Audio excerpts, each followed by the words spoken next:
Remove the wheel bolt from the wheel. Install the wheel bolt with a hex 17mm socket.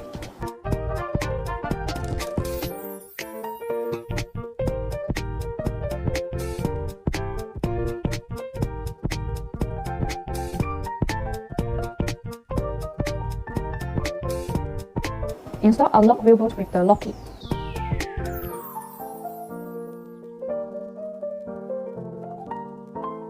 Use a torque wrench and set it to 140 Nm to tighten the wheel bolt. Use a torque wrench to tighten the wheel bolt in a star pattern. Install the wheel bolt first and then install the shell.